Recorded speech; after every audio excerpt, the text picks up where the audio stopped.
We are now joined by Martin Crabb from Shaw and Partners. Martin, great to have a chat. Good to be here, Kyle. Let's start with the M&A that goes away. Yes. What's the story there, and what do you think it actually reflects, more broadly speaking? Yeah, I mean, the two biggest underperformers today are obviously, Ramsay and Link, both under takeover bid as of yesterday, but as of today, one uncertain and one definitely off the table. So it just goes to show that just because the company you own is being bid for doesn't mean that the M&A is going to actually follow through. And there's often a reasonably good probability that something gets in the way. So I think the fact that the Ramsay board didn't jump at KKR's bid, and then there was all these conditions on the bits that were partially owned, and it just became all too hard, I think. So Ramsay, directors now have to prove to the shareholders that, not going ahead with KKR's proposal was the right thing, because they've got about 20 or $25 a share to make up to back to that level. And with the Link, I mean, they're involved in some UK regulatory things. There was a fund manager called Woodford, who was a sort of gun income manager, went out on his own, got into some conduct unbecoming, as Prince Andrew would say, and got himself into a lot of trouble. And Link look like they're implicated in that. So Dye & Durham have got a bid on the table there. You'd have to say that they're going to have cause to pull that bid based on this regulatory issue. So that stock was obviously well propped up by takeover bids. But yeah, M&A goes away. You can't depend on it. And there are some bids in the market that the market's just assuming going ahead. BHP's bid for Oz Minerals, for example, the stock's trading above the bid price there. It was trading 25% below the bid price.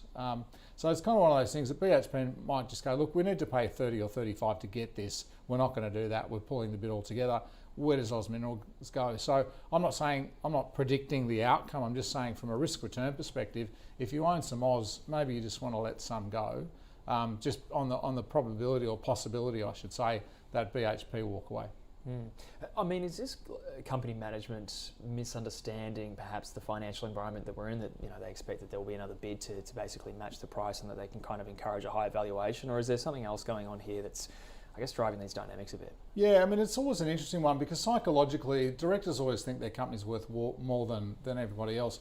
Whenever you go and see a managing director, he always thinks his share price is undervalued.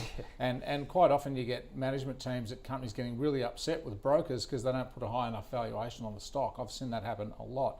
So you got that in the back of your head, which always, pushes against the takeover bid. So buyers in this environment will be taking advantage of the fact we're in a global bear market. Global equities are down 25, 30% from their highs in some markets. So buyers are being opportunistic, but sellers are going, look, I really don't want to sell my house unless I absolutely have to. So that's the tension, but quite often you have directors probably should take a bid. It's a good bid for the shareholders, but the work is now on the directors. As I said with Ramsay, for example, they've got to make up $25 a share, which ain't easy, right? No, that's a lot of value to create out of thin air. So let's just move on to the macro because we have US CPI tonight. Is this going to be a game changer? I know that we've basically got a 90+% chance of 75 baked in for the Fed next week. Yeah. What could come of this CPI figure tonight? Look, I suppose there's been a massive amount of options positioning in the US on this, like a record amount of call options are purchased going into it, and there's already a record amount of put options on the other side. So it's one of those things that expectations are quite narrowly banded around. We're going to get 0 to slightly negative on the headline, and we'll probably get 0.3, 0.4 on the core. So that'll give us sort of 8.1 and 6.1. So core's going to be up a little bit, but headline's going to be down, and that's the 3 months in a row of negative, of lower inflation. So that whole peak inflation narrative is building. If it falls outside those, quite a narrow range, we could see a volatile night. We could see a 1 or 2% move on Wall Street. If it's on the downside, it'll be a rally. If it's on the upside, it means we're definitely getting 75. There's still a little bit of risk around the 75 from the next Fed meeting. So it could be a game changer for markets. I think the most important narrative is if it's clear that that inflation's peaked, then we should see a peak in rates. Now you can see the shift in the Fed futures pricing.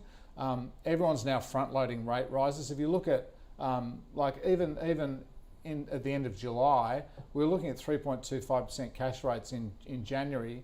We now look at 4% in February. But more importantly, we get there a lot faster. So this is the aggressive do whatever it takes to kill inflation sort of scenario. So that's quite bearish for markets. So if that happens, equities are going to stay under pressure in all corners of the world. But if we get a weak inflation print, like worse than expected, that'll come rallying straight back in. So you can, that's why I think tonight's a really, really important number. I don't know if you've got Australia there as well, but Australia's shifted, but nowhere near as much as that.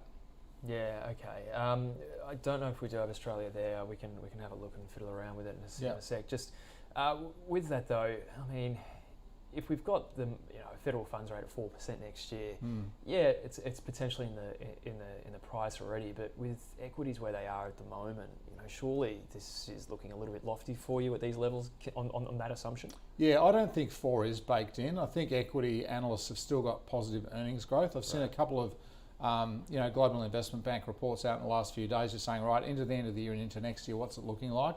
We've just had a whole bunch of fresh information from companies, so we're reasonably up to date with where we're trading, and we're still looking at 7 to 8% earnings growth in the US next year. A 4% cash rate is going to kill that. Their economy and their consumer is not as rate sensitive as we are here because it's mostly fixed rate debt. So I think the issue there is that I don't think a recession is priced into earnings. Earnings will, in a recession, have to be lower than, not higher. So I think there's a 10-15% earnings downgrade, and then what do PEs do in that uncertainty? US is on something like 17 times forward.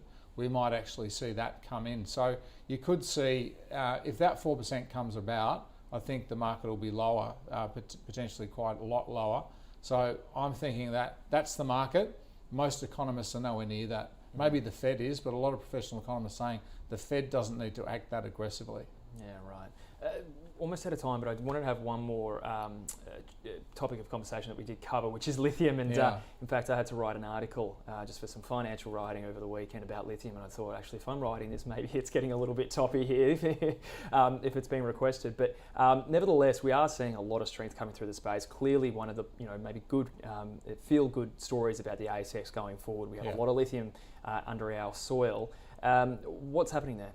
Yeah, I mean it's rocket fuel, right? So we kind of need this to power the future. Yeah. We need it for the batteries, and we've gone from a scenario of oversupply to massive undersupply, and everyone's scrambling to get the stuff.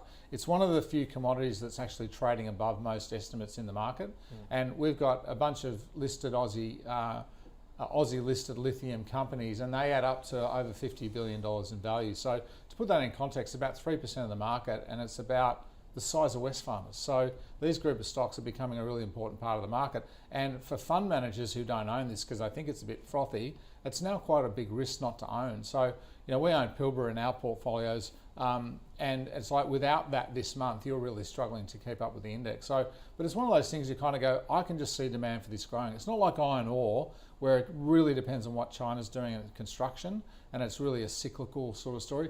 This is a structural story. We're going to continue to need this stuff for a while, and it's really, really hard to get out of the ground. There's lots of it around. It's one of the most abundant elements in the world, but it's really, really hard to bring to the market. So you kind of say, if you're already up and producing and you're getting these massive prices for your hydroxide, then, happy days.